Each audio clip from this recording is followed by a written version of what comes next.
ലാലേട്ടൻ ഇത്തവണയും അനീഷിനോട് ചോദിച്ചു, ഇത്തവണത്തെ ക്യാപ്റ്റൻ എങ്ങനെയുണ്ട് എന്ന്.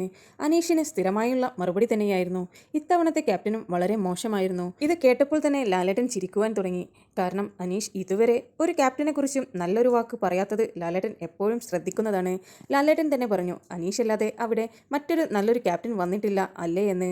എല്ലാ തവണയും ലാലേട്ടൻ ഈ ഒരു ചോദ്യം അനീഷിനോട് ചോദിക്കുന്നത് പതിവായ കാര്യമാണ്. അതേപോലെ തന്നെയാണ് അനീഷിന്റെ മറുപടിയും. ഇതുവരെ ഒരു ക്യാപ്റ്റനെ കുറിച്ചും നല്ലൊരു വാക്ക് അനീഷ് പറഞ്ഞിട്ടില്ല. മറ്റുള്ള ഹൗസ്മേറ്റ്സിനും അറിയാം അനീഷിന്റെ വായിൽ നിന്ന് ഒരു നല്ലൊരു അഭിപ്രായം കേൾക്കില്ല എന്നുള്ളത്. ഇത്തവണ ക്യാപ്റ്റനായിരുന്ന സാബുമാൻ പറഞ്ഞു, മറ്റുള്ള ഹൗസ്മേറ്റ്സിനെയെല്ലാം നിയന്ത്രിക്കുന്നതിൽ എനിക്ക് ഒരു ബുദ്ധിമുട്ടും വന്നിട്ടില്ല, എന്നാൽ ഈ അനീഷേട്ടനെ മാത്രമാണ് എനിക്ക് നിയന്ത്രിക്കാൻ പറ്റാത്തത് എന്ന്. പുള്ളിക്കാരന് ഒരു ഡുവൽ പേഴ്സണാലിറ്റി ഉള്ളതുപോലെയാണ് തോന്നുന്നത്. ഇടയ്ക്ക് സംസാരിക്കുമ്പോൾ ഈ മനുഷ്യൻ തന്നെയാണോ കുറച്ചു മുന്നേ സംസാരിച്ച വ്യക്തിയെന്ന് തോന്നിപ്പോകും. ഇത് കേട്ടപ്പോൾ അനീഷ് പറഞ്ഞു, ലാലേട്ടാ, ഞാൻ ഇങ്ങനെ തന്നെയാണ്. എന്നെ ഇവർ മനസ്സിലാക്കാത്തത് എൻ്റെ കുഴപ്പമല്ല. ഇത്രയും നാൾ ഞാൻ ഇതുപോലെ തന്നെയല്ലേ നിന്നത്, അതുകൊണ്ട് ഞാൻ ഇത് തന്നെയാണ് എന്നാണ് അനീഷ് പറയുന്നത്. നിങ്ങൾക്ക് ബിബിയുടെ പുതിയ അപ്ഡേറ്റ്സ് അറിയുവാൻ താല്പര്യമുണ്ടെങ്കിൽ എൻ്റെ ചാനൽ സബ്സ്ക്രൈബ് ചെയ്ത് സപ്പോർട്ട് ചെയ്യുക.